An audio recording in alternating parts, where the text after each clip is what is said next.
I'm just gonna say it, people. There's a problem with Negan. There's something about Negan. When Negan arrived in The Walking Dead at the end of Season 6 and at the beginning of Season 7, he came out with a bang. I mean, quite literally. I mean, he was vulgar, more vulgar than any character we had ever had before. He was brutal, he was conniving, he was like a snake. I'm a goddamn cat. And he was just vicious. And more vicious, arguably, than even the introduction of the governor and everything, because all the other villains that had been introduced kind of had these soft introductions, you know what I mean? Like, you have the prisoners at the prison, then, you know, and they just, like, run into them in the hall. Today's your lucky day, fellas.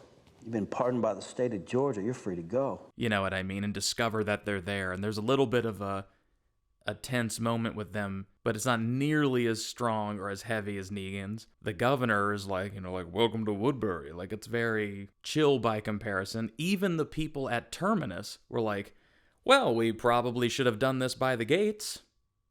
You know, they all kind of seem sort of like normal people. Negan quite literally felt like he just stepped out of a comic book. You know what I mean? Like, he was just Pissing our pants yet? magnanimous and way over the top and just sucked the air out of every single scene that he was in. Do I have a feeling we're getting close? Some would say in a good way. I might say a little bit too much. You know, leave me a little bit to breathe. That's all I'm asking. I'm not asking to, you know, run a marathon here, but just leave me a little bit of my oxygen to breathe. You can breathe. So he came in hot, and he came in so hot that housewives of the Midwest who allowed their 8 and 9-year-olds to watch The Walking Dead were just livid. They were so upset that they decided to write like tens of thousands of emails and fan letters going, this traumatized my child. How could you do this? I'm never going to watch this show again. You killed off my favorite character, you know. And The Walking Dead lost like 40% of its fan base just because Glenn died. A lot of people forget that it's Abraham also, but when Glenn was gone because of Negan, I mean, talk about a rough start. And we'll start. You can breathe. You can blink. You can cry. Hell, you're all gonna be doing that. Oh! Here's the thing, though.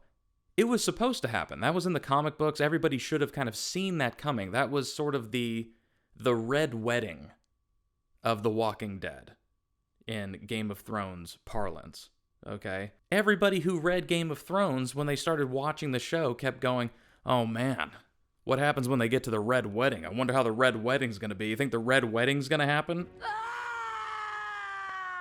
And it's like, everybody who read the Walking Dead comic book were like, I wonder if they're gonna kill Glenn. And there's all these hints of Glenn's future throughout the show. The very first thing that we see Glenn do is he like kills a walker like with a baseball bat, okay? And then he's at a trough in season 5 with Rick, and they're using a baseball bat and bashing people's heads in and like slitting their necks and gutting them like pigs. And yet people with the comic books and all of that teasing with baseball bat imagery were like, are you fucking kidding me? But here's the deal. Because of all those women who wrote into the show, they basically were like, holy shit, we've lost a huge chunk of our fan base. People are so upset that we were so gross and vulgar and over the top with Negan. And they retroactively went back and nerfed him. They kind of took these scenes that were otherwise really bloody and gory or whatever, and they either just took them out completely or they rewrote it to where Negan just gave a speech instead. You know what? I do not accept your apology. Which is why Negan frustrated me so much in the end of Season 7 and all of Season 8, is because they were still reeling from the loss of their fan base at the start of Season 7 because of him coming on too strong. And so he gave the same fucking speech like 15 different times to like different characters. It was like, this is what I say when I introduce myself to people. Like, I have a leather jacket, I have Lucille, and my nutsack is made of steel. New person shows up, I have a leather jacket. I have Lucille, and my nutsack's made of steel. Hey, have I mentioned that I have a leather jacket? I have Lucille, and my nutsack's made of steel. I mean, like, even Jeffrey Dean Morgan looked like, God damn, how many times am I going to tell people about this jacket and his bat? So because of that, because they had to dwarf him and nerf him in terms of his violence and his vulgarity, they had to try to just soften him in general. So they had to humble Negan. Now, granted, that's part of his arc anyway in the comic books, is, you know, like losing all out war, getting captured, getting thrown in a cell for years. All that part of the comic books. But once he has kind of served his time in prison, and he is let out and he becomes a valued member of Alexandria, in the comics, he basically stays a decent guy most of the time, okay, until his death. But the show, for whatever reason, could not decide. I simply cannot decide. Just like they couldn't decide with Morgan. Should we have Negan be a villain, or should we have him be a good guy? So they would fluctuate to where they would, like, he was like the villain of the week, like every other week. It just felt like this episode on The Walking Dead, Negan's he's a little saucy. Maybe the old Negan's coming back. He even grabbed a bat. And then, it was embarrassing, okay? It's embarrassing how much they wanted to go back to the original Negan. Because they go, we've already lost our fan base. Fuck them. That's the honest truth. They wanted to go, when Angela Kang took over in season 9, they wanted to go, fuck them. Bring back violent Negan. You know what? Some people gotta die. It's a show called The Walking Dead, not The Walking Happy. Okay? People gots to go. And so they literally let him out. He escapes, or he just walks out. Like Judith just sees him leaving in like a safari outfit. He found some perfectly fitting clothes. He stopped by the Abercrombie & Fitch on the way out. She goes, "You can leave, but I know you'll be back. But the next time I see you, I'm going to shoot you." Which is just, A+ writing. Gosh. I mean, anybody want to do a take 2 of that? No, we got it? You're sure? Okay. So anyway, he leaves, and some fuckwit who looks like me goes, "Hey, Negan, I've seen all the episodes of this show up until now, and you're a badass. I want to be just like you. Even though I am 20 years old, I want to be just like you. I've heard all the stories. I heard that you bashed some guy's head in. I heard that you used to fuck a lot of people. I heard that you used to live in a place called the Sanctuary. I heard. And Negan's telling this kid the whole time, you know, like, oh, that was the old me. That ain't me anymore. And the kid's like, cool, so when are you going back to the old you? It was like a weird fan, like, you know how sometimes writers will do like a writer insert, like Christopher Nolan likes to have a character that's basically Christopher Nolan in all of his films? That's kind of like how they saw the Walking Dead fan base, and they put it into this kid. Like, I'm obsessed with you being the old Negan. Go back to that. And then current Negan is going, no. Fuck you, kid. No. And then to blend the two, they were so, oh man, were they excited. This 20-year-old kills a woman and her child, and it makes Negan so mad that he goes full Negan on his own fanboy. So you got what you wanted. The fanboy goes, let me see the old you. Negan says, fuck off. And then that kid goes, I just killed these people for the old Negan. And then he goes, I'll show you, old Negan. And then he just bashed that kid's head in with a crowbar and a rock. Sorry. Don't want to get hung up on the details. And then Negan even goes and he visits the Sanctuary by himself, and he finds like a leather jacket, and he's walking around with a crowbar in his leather jacket, and he sees that the Sanctuary has fallen and it's not the same. It doesn't have the same flavor that it used to. You know, I really used to like these fruit roll-ups, but now they're just too sweet. And then he comes on back. And when he arrives back, Carol, for some reason, who was apparently the writers just established, like, Carol and Negan are going to be acquaintances. They haven't had any scenes together, but we're going to have them be acquaintances now. Even though the last time Carol really even heard about Negan, Morgan was at her door going, "Negan bashed in their skull with a baseball bat. And now everybody works for the Saviors now." And that was what she heard. And then they waited 2 seasons and they go, now they're kind of friends almost. And Carol goes, "Hey, listen, I get that you're coming back and all. That's cool. But Maggie's also here for some reason because her show Whiskey Tango Foxtrot didn't work out. And so she's back and she's going to kill you." And then for whatever reason, they kind of made it look like Negan was sort of welcoming the challenge. You know what I mean? And then they proceed over the next, I don't know, season and a half, having this wishy-washy, mugwumpy Negan where he can't decide whether or not he's going to be good or he's going to be bad. They make him out to be good for the most part, and then they kind of blur the lines when he infiltrates the Whisperers, and so then Aaron catches him with the Whisperer mask on, and they're kind of, like, Aaron goes like, "Oh, you fuck, you went back to the dark side of the Force," and then Negan's like, "No, I didn't, dude. I just stole this red lightsaber, I swear. I just put on the Darth Vader outfit and the helmet. I'm not like, listen."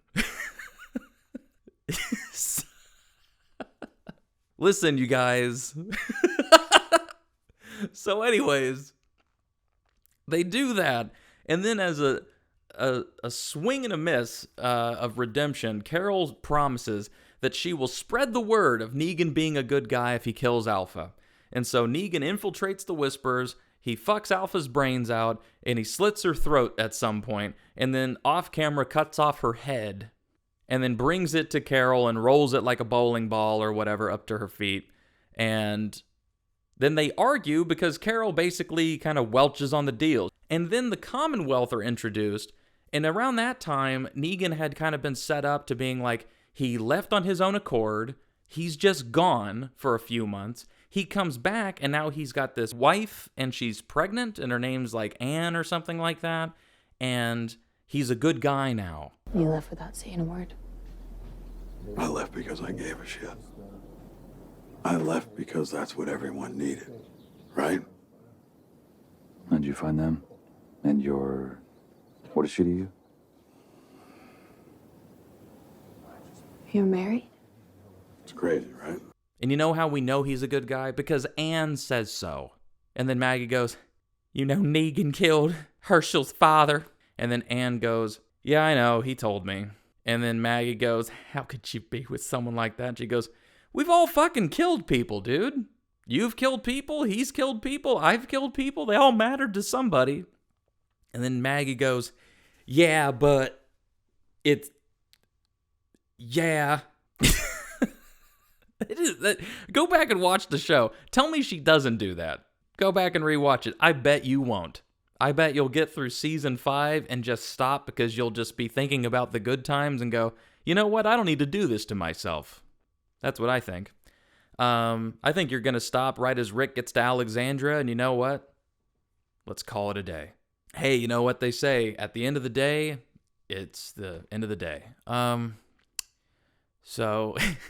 Anywho, his wife gets captured, so now we should sympathize. And because she has a baby and her life is getting threatened, it's kind of the inverse of what happened to Maggie. Now Negan is in the Glenn role, trying to get to his Maggie. You get it? Did you guys watch the show? Are you watching this and you stopped watching at season 7 like I said? Bitch, are you for real? Bitch, are you for real? Get out of town. We're on the search. I'm on my way from misery to happiness. And we're on the search for Anne.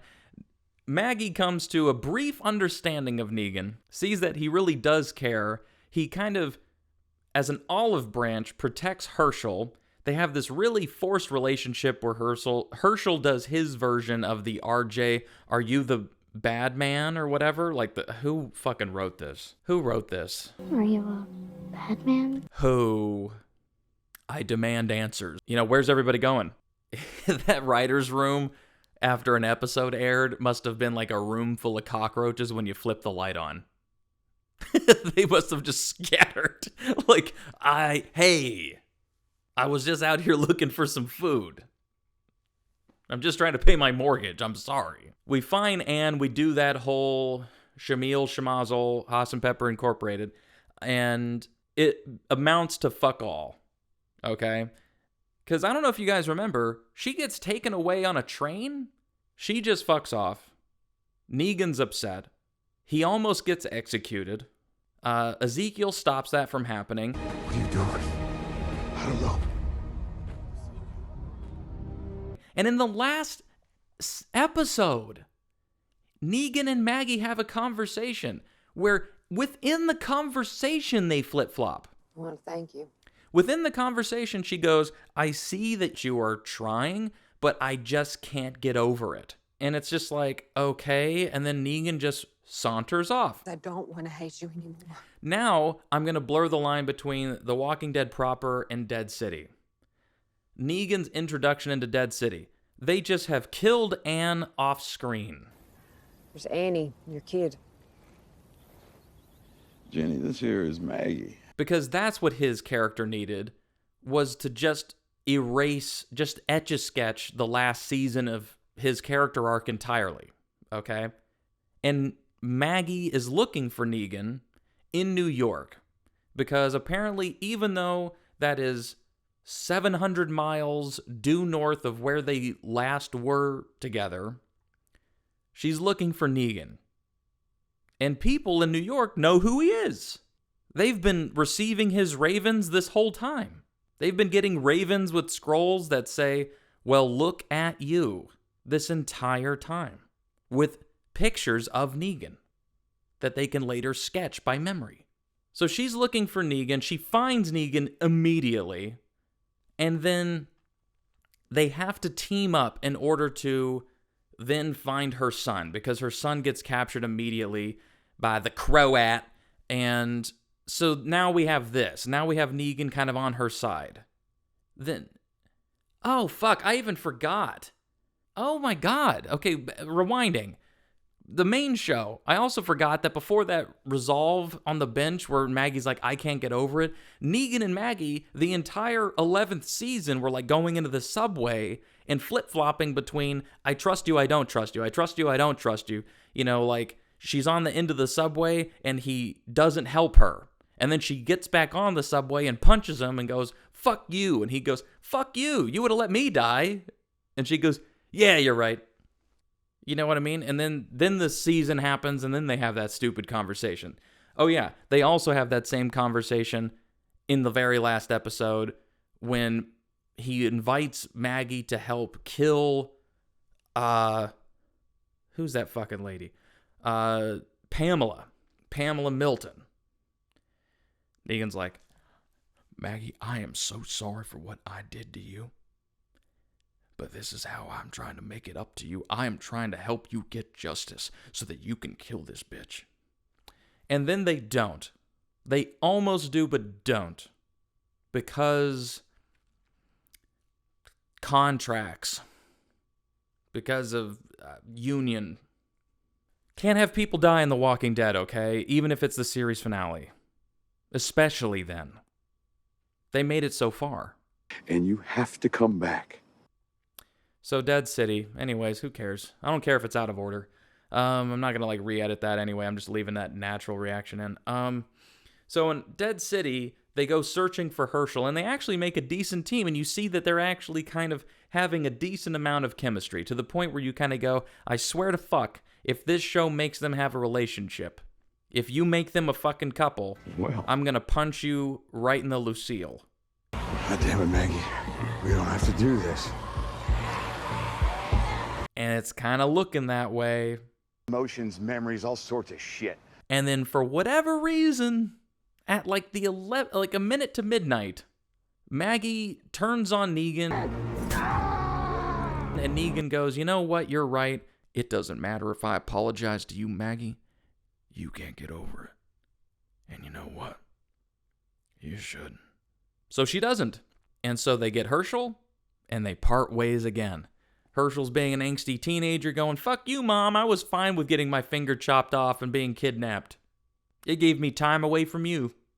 Cut to the Croat trying to remind Negan of who he is. Negan! Seeing that he's different, then Negan has to get at the Croat, but then he subverts the Croat to talk to the Pamela Milton of this series. It's called, what was her name called? Like the Douche or something like that? Dama says a clash of civilization. It's like the Duchess or the Douche. It's something. Dama says The Dogma? Dama. The Duma? the Duma? I don't know. It does. Tell me in the chat, okay? I'm not even going to look it up, okay? I don't care. The lady. And she literally goes, hey, the Croat's a nice enough guy, but I've heard so much about you. And you know what? You didn't disappoint. I don't know what I'm talking about, but you didn't disappoint. I've known you for 5 seconds. I like the cut of your jib. We have leather here. We have baseball bats here. And I'm sure we could scrape up some barbed wire. How would you like to be old Negan? Here's a glass of whiskey. And then he has to go, well, don't mind if I do. But he does mind. What? This is what I'm saying. It's not normal. I'm going to have to do a whole video about this, about Morgan, because they did the same thing with him. Oh, he's having a manic episode. He's gone crazy. He's killing everybody. And then literally the next week, all life is precious, Daryl. But how can I be sure? Maybe you're not the man you used to be. Maybe you never were. Maybe. What? You weren't doing that when you were fucking being your own Hitler. You know what I mean? Like you're eliminating an entire bloodline, and then the next week you're like, oh, life is precious. Where's my stick? I need my stick back. I mean, fuck, they even changed him to having a stick again. They go like, oh, he's got a pistol when he's crazy, he's got a stick when he's not so crazy. And with Negan, they just go, give him a bat. That's all Negan needs. It's like his comfort item. You know what? You get me a bottle of whiskey and my teddy bear, or I'll be old, Negan again. That's all I need. It's really, really weak, okay? The reason they do it is because they don't know. They can't kill him off. That's the problem. And so here's the thing. When you complete an arc, it's got to be over. And at the end of an arc, the character either has to learn a lesson and move on and walk into the trees, never to be seen again. They have to just go on a journey and help other people achieve their arc and become a background character, basically, because it's not about them anymore. They've already solved everything for them. Or they need to die. Or somebody needs to take their place. However that means. They could leave and somebody takes their place, or they could die and their kid takes their place. Whatever. It's sort of like if Maggie dies, Herschel takes her place. Because she's the last of the Greens now. Now we're watching House of the Dragon. You all bore me. So he completed his arc, but here's the thing. Such a villainous character, the only way to truly complete a villainous character's arc is to kill them. But not just to kill them, they have to make a sacrifice. They have to sacrifice themselves for the good of the realm or the group or whatever it may be. And you had like 17 different times that you could have done that with Negan. Maggie showed up in season 9 when he had the long beard and he's in prison to kill Negan. And then she sees him and she goes, I came here to kill Negan, but I don't have to. You're already worse than dead. And just fucking didn't. Because he cried.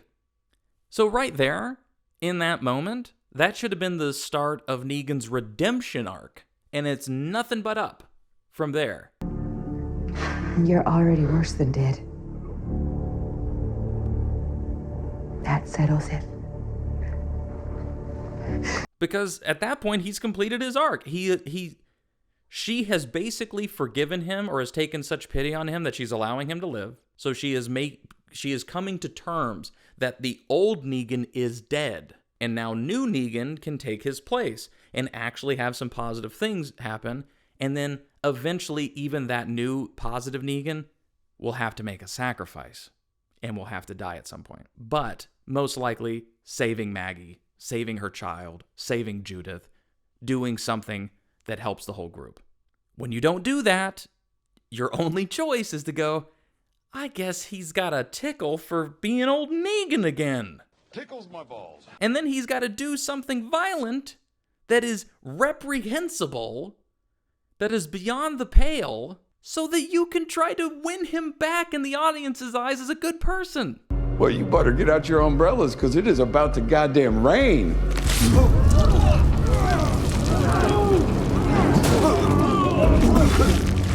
And it's a never-ending fucking loop. He's caught in a time tunnel. Endless looped time.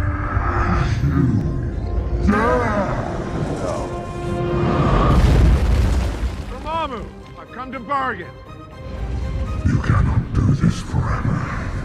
Actually, I can. This is how things are now. You and me trapped in this moment endlessly. He's just trapped. You know what I mean? You could even do the thing where he dies, but his legacy lives on, like copycat killers and people who took it over. You know what I mean? Like, you could have killed Negan and had the saviors still rise up. Enough. Turn around, all of you. No can do, see? Why don't you go ahead and yank that Roscoe, pop me right here. It's better than worrying about getting it in the back. And take his place, and then because he died at the hands of our heroes, he becomes a martyr. Exactly like Rick feared. If this doesn't work, if she kills Negan, he becomes a martyr. The war was for nothing. Every person who died for nothing.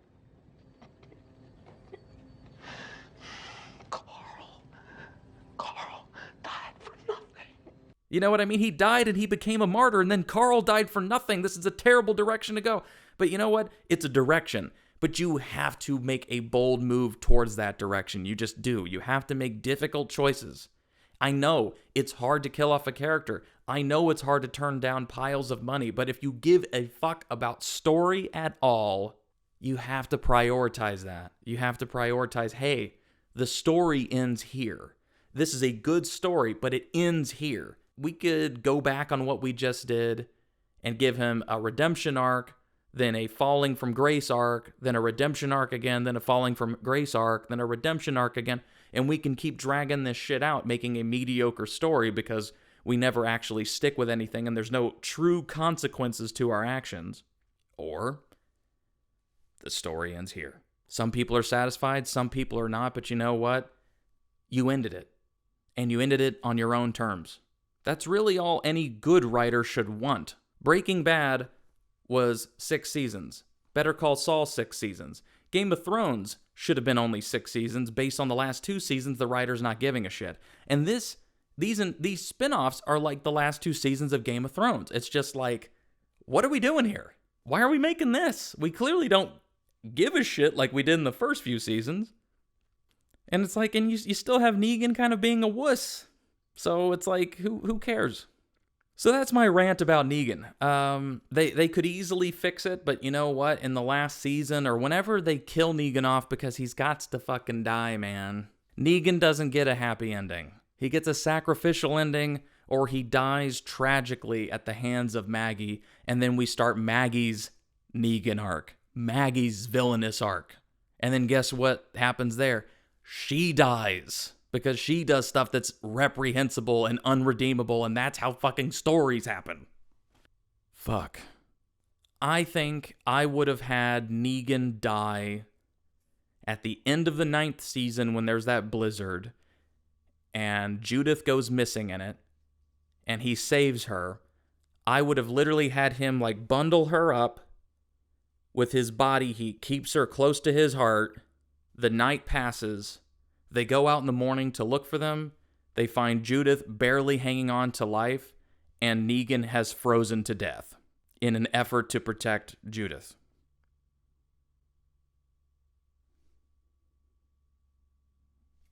You know what's crazy? I came up with that just now. Better. Already a better finish for Negan. Never see him again. Way better. Way better. Hate to break it to you. I could make that a YouTube short. You might not even see this fucking video, but you'll see that YouTube short. That's what should have happened to Negan. He keeps her warm. And we just find him dead and her barely hanging on to life. And she goes, "He saved me." And that's all we know. That's it.